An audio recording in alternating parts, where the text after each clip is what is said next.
আজ তৈরি করব দারুণ স্বাদের মুগ পটল, যেটা খেতে অসম্ভব মজার হয়। বিশেষ করে নিরামিষ দিনে যদি এই রকম দারুণ স্বাদের মুগ পটলটা তৈরি করা হয়, এক হাতা ভাত বেশি খেতে কিন্তু 2 মিনিটও টাইম লাগে না। সেটাই আজকে তৈরি করব। আর নিরামিষ দিনে খাবারগুলো কিন্তু বেশি সুস্বাদু দরকার পড়ে আমাদের আমিষভোজী মানুষদের জন্য।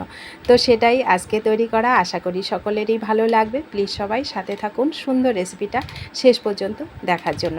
নমস্কার, রকমারি রান্নাঘরে আরও একটা সুস্বাদু খাবার রেসিপিতে আপনাদের সবাইকে স্বাগত। তো এই দেখুন, আমি তার জন্য পটলটাকে হাফ করে কেটে নিয়েছি, একটু খোসা রেখেছি, আর আলুও ডুমো ডুমো করে কেটে নিয়েছি। আর মুগ ডাল 150 গ্রাম নিয়েছি লাল লাল করে ভেজে। 1 চামচ করে জিরের গুঁড়ো, ধনের গুঁড়ো, হলুদের গুঁড়ো, লঙ্কার গুঁড়ো আর সামান্য একটু চিনি নিয়ে নিয়েছি। এটাকে একটু দুধের মধ্যে গুলে নেব। তো উনুনে কড়াই বসিয়ে প্রথমে পটলটাকে ভেজে নেব। পটল আলুটাকে দুটোকেই ভাজবো, কিন্তু আলাদা আলাদা করে ভাজবো। একটু পটলটা প্রথমে দিয়ে একটু লবণ হলুদ দিলাম, দিয়ে এটাকে একটু ভেজে নেব। আলাদা আলাদা করে ভাজলে বেশ ভাজাটাও খুব সুন্দর হয় আর খেতেও ভালো লাগে। আর নিরামিষ দিনে বন্ধুরা এরকম যদি আপনারা নিরামিষ মুগ পটলটা তৈরি করে খান না, অসম্ভব মজার হবে। যারা খেয়েছেন তারা তো জানবেন এর স্বাদটা কতটা মজাদার। আর এই দেখুন, পটলটা আমার ভাজা হয়ে গেছে। এবার একই তেলের মধ্যে আমি আলুটাকেও একটু লবণ আর হলুদ দিয়ে লাল লাল করে ভেজে নেব। আর আমরা যারা আমিষভোজী মানুষ, তারা কিন্তু নিরামিষ দিনে আমাদের মাথায় খুব চিন্তা পড়ে যে কি দিয়ে বিশেষ করে কি তৈরি করলে মানে খাবারটা বেশি খাওয়া যাবে কিংবা ঠিকঠাক খাওয়া যাবে। কোনো রকম চিন্তা করতে হবে না যে কিভাবে তৃপ্তি করে কয়টা ভাত খেতে পারবো। তো দেখুন, আলু আর পটলটা ভাজা হয়ে গেছে।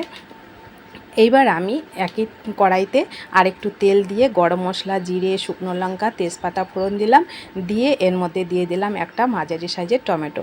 টমেটোটাকে একটু ভাজা করে নিয়ে যে গুঁড়ো মশলাটা নিয়েছিলাম একটু দুধ দিয়ে গুলে এর মধ্যে দিয়ে দিলাম। আপনাদের কাছে দুধ না থাকলে একটু জল দিয়েও কিন্তু দিতে পারেন। দুধ দিয়ে দিলে একটু খেতে বেশি ভালো লাগে। এক টুকরো আদা এর মধ্যে দিয়ে দিলাম মশলাটাকে ভালো করে কষিয়ে নেওয়ার জন্য। তো কষানো হয়ে গেছে। এর মধ্যে যে 150 গ্রাম মুগ ডালটা নিয়েছিলাম লাল লাল করে ভেজে, ওর মধ্যে আরও 100 গ্রাম আমি গোবিন্দভোগ চাল দিয়ে ভালো করে ধুয়ে এই মশলার সঙ্গে দিয়ে দেবো। আপনারা চাইলে শুধু মুগ ডাল দিয়েও করতে পারেন, কিন্তু একটু চালটা দিলে খেতে বেশি ভালো লাগে, যার জন্য আমি চালটা অ্যাড করলাম। তো এইবার ভালো করে ধুয়ে এই মশলার সঙ্গে একটু লবণ দিয়ে ভালো করে কষিয়ে নেব। এই চালটা আর ডালটা ভালো করে কষালে মশলার সঙ্গে খেতে বেশি ভালো লাগে। তো কষানো হয়ে গেছে। এবার এর মধ্যে আমি একটু দেব কাসুরি মেথি। খুব সুন্দর একটু ফ্লেভার হবে আর খেতেও ভালো লাগবে। কাসুরি মেথিটা দিয়ে আর একটু নাড়াচাড়া করে এইবার আমি এখানে দিয়ে দেবো হচ্ছে জলটা আমি একটু হালকা গরম জল দিয়েছি। 2 বাটি মতন জল এখানে অ্যাড করছি, কারণ জলটা একটু বেশি লাগবে।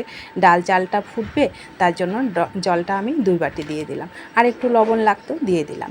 এবার জলটা যখন ফুটে উঠবে ঝোলটা, তখন এর মধ্যে আলু আর পটলটা অ্যাড করে দিলাম। দিয়ে ভালো করে নেড়ে চেড়ে একটু ঢেকে রান্না করে নেব।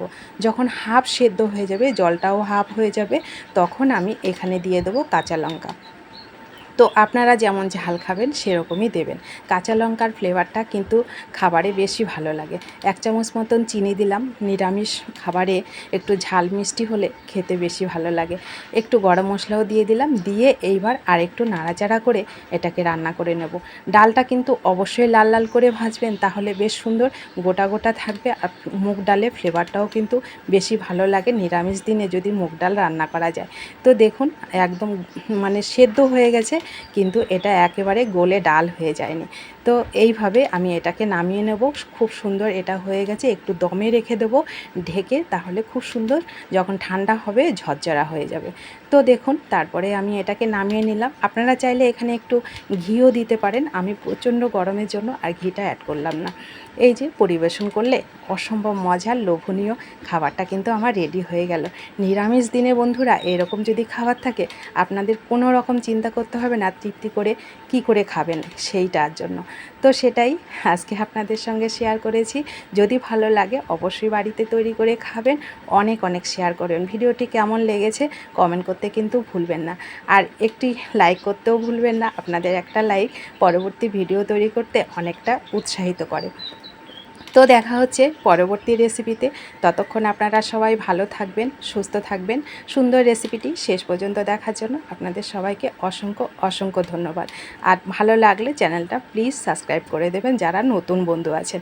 পুরানোদের অসংখ্য ধন্যবাদ পাশে থাকার জন্য।